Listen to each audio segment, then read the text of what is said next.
My daughter has experienced sleep paralysis 17 times in the last 2 months. I've witnessed the entity that appears during her episodes on 4 separate occasions. It's learning our patterns. And last night, it started watching me instead of her. I'm documenting this because the entity is escalating, and I need someone to know what's happening before it crosses the line we've been holding. The first time Lily mentioned not being able to move, I didn't take it seriously. She said it over breakfast.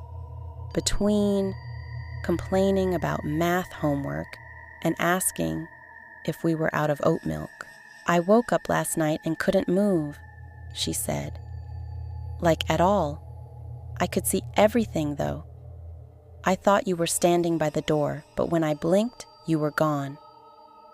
I told her it sounded like sleep paralysis.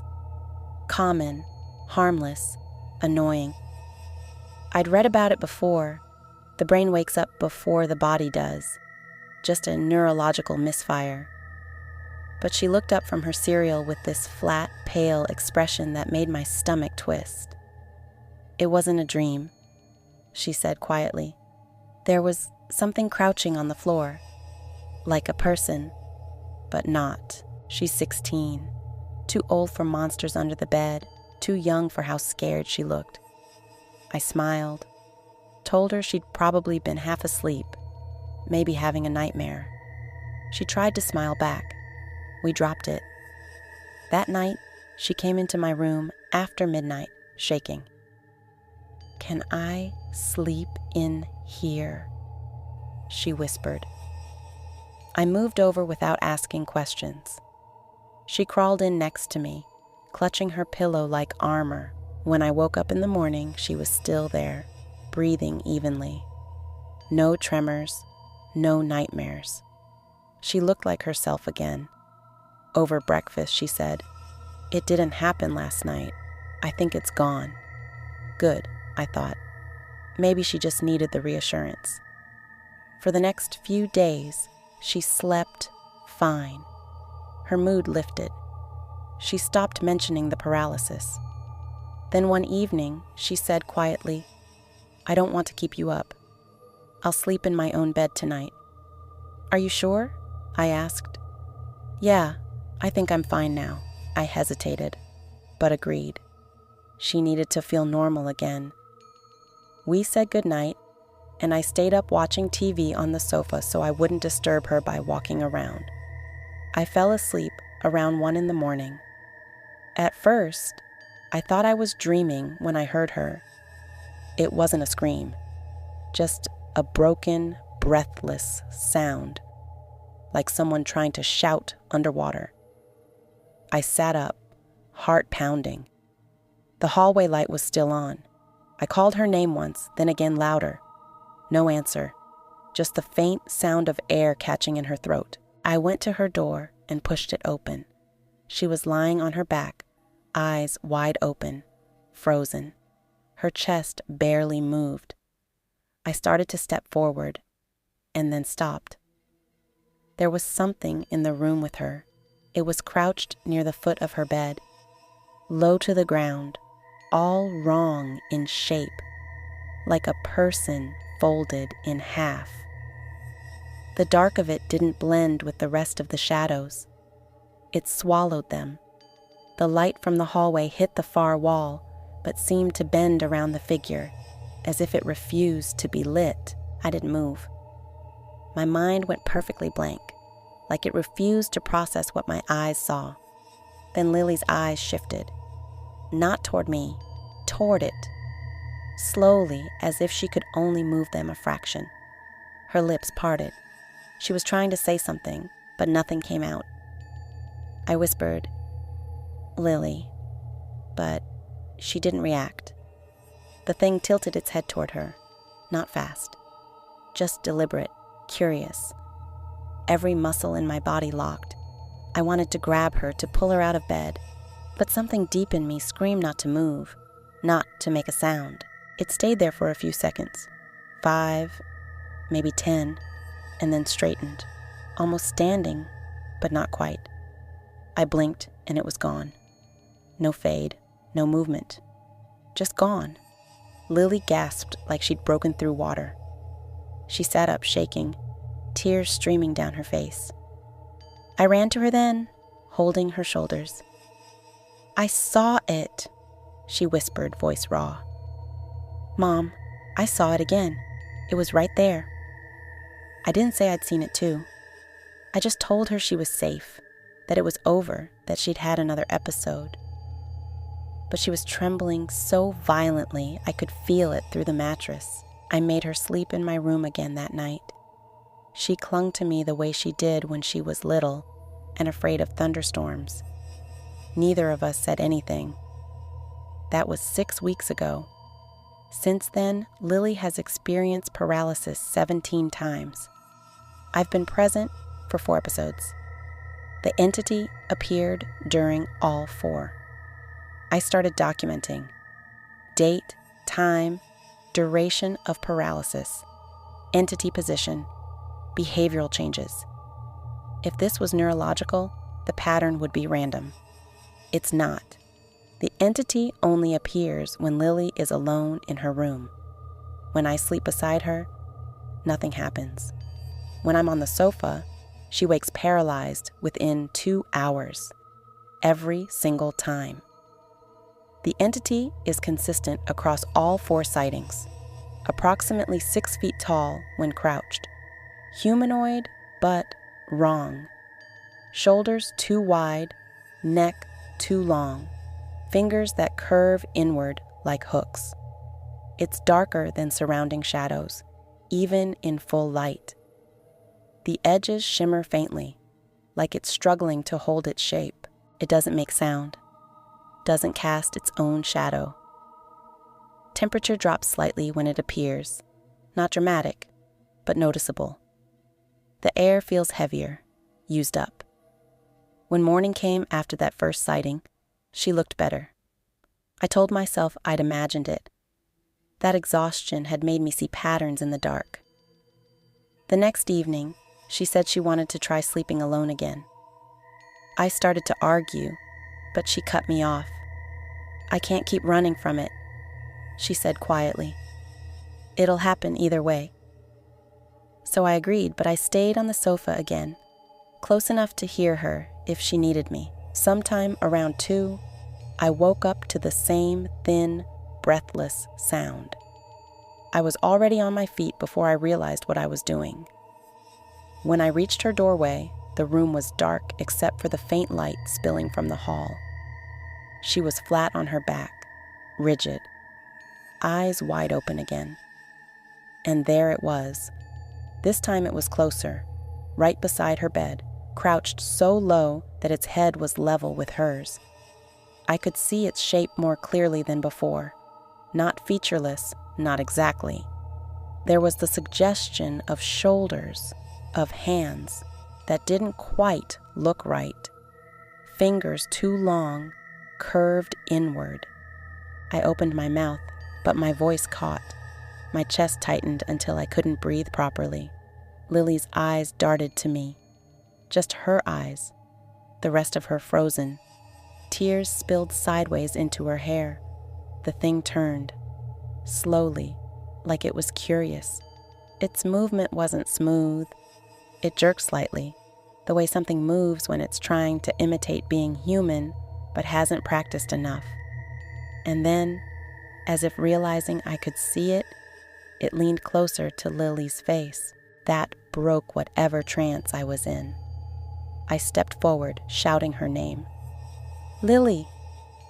The instant the sound left my mouth, the figure collapsed inward on itself, like it folded, spine first, into the floor. Lily sat up in one violent motion, gasping. I grabbed her hand and pulled her into my arms. Her skin was cold and slick with sweat. She was sobbing, whispering the same words over and over. "It was right here. It was right here. It was right here." I held her until her breathing slowed. When I finally let her go, she didn't ask me if I'd seen it this time. She already knew I had. I tried everything to stop it. Kept all lights on. Entity still appeared. Played music in her room, no effect. Installed a motion sensor camera. Playback showed Lily frozen and terrified, but no entity visible on recording. I consulted her pediatrician about sleep disorders. Neurologists found nothing abnormal. Sleep studies showed standard REM patterns. Medically, she's fine, but we both know what we see. And recordings don't capture it. The next day, I called her in sick for school. She barely spoke all morning. I didn't push. That afternoon, she fell asleep on the sofa while I was in the kitchen. I stayed nearby, pretending to read. Every little sound made me tense. But nothing happened. She slept normally, woke up groggy, but calm. That night, she wanted to sleep in her own bed again. I told her I'd stay nearby. "I think it happens when you're not next to me," she said. "I'll stay close," I promised. "Just in the living room." She nodded. I could see she didn't want me hovering, but she also didn't want to be alone. I left her door open and turned on the hall light. I lay on the sofa again, staring at the ceiling, waiting for the sound. It didn't come. I started drifting off around 2. When I woke, it was because the house was too quiet. No breathing, no creaks, no wind outside, just stillness. And then, very faintly, I heard my own name, not shouted, whispered. From her room, I got up. Every part of me wanted not to, but I did anyway. She was lying flat again, eyes open, body still, and beside her bed, the figure was crouched. Not moving this time, it was angled toward me, its head tilted as if studying me instead of her. The light from the hallway hit my shoulder and spilled onto the floor just enough to outline its shape. Long limbs, hunched back, head too low, neck too long. My knees nearly gave out, but I didn't move. For a long, heavy moment, it stayed like that, watching me. Then, as Lily made a strangled sound, a muffled whimper, the thing rose slightly. Not fast, but smoothly this time. Graceful, deliberate. It turned back toward her and leaned closer. I lunged forward on instinct, grabbing her shoulders. "Lily, wake up." The moment I touched her, it vanished again. Just gone. She shot upright, gasping. I could feel her heart hammering against my arm. "Mom," she whispered, voice shaking. "You saw it again." I nodded. She started to cry, covering her face. I could see it this time. I couldn't move, but I could see it looking at you. I wanted to tell her something comforting, but all that came out was, "I know." We didn't talk about it for a few days after that. I started sleeping in her room again. When I was beside her, it didn't happen. But if I went to the sofa, she would wake in paralysis every time. It wasn't coincidence. We both knew it. One morning, she said, "I think it knows when I'm alone."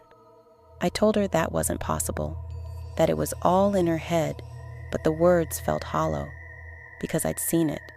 Not once, not briefly, long enough to remember every detail. Last night, Lily slept beside me as usual. Around 3 a.m., I woke to that familiar stillness, the pressure in the air, the temperature drop. I turned my head slowly. The entity was crouched at the foot of my bed, not beside Lily, beside me. It tilted its head, studying me the way it used to study her. I didn't move, didn't breathe. My heart hammered so hard I thought it would hear. The entity didn't lean closer, didn't reach for me. It just watched, perfectly still, as if waiting to see what I would do. After 11 seconds, it folded inward and vanished. Lily never woke. She doesn't know it appeared when I was the one sleeping. I haven't told her yet.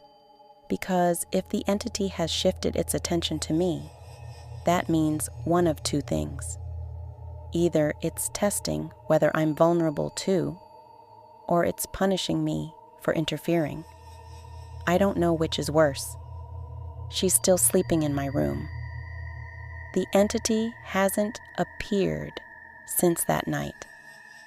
3 days ago. But I feel it waiting. The house feels different now. Heavier. Like the air is holding its breath. Some nights, when she's asleep beside me, I wake up to the sound of movement down the hall. Not footsteps exactly, just the sound of something shifting its weight, like a crouch being held too long. When I get up to check, the hallway is always empty, but I leave the light on anyway. I know what I saw, and I know it saw me too.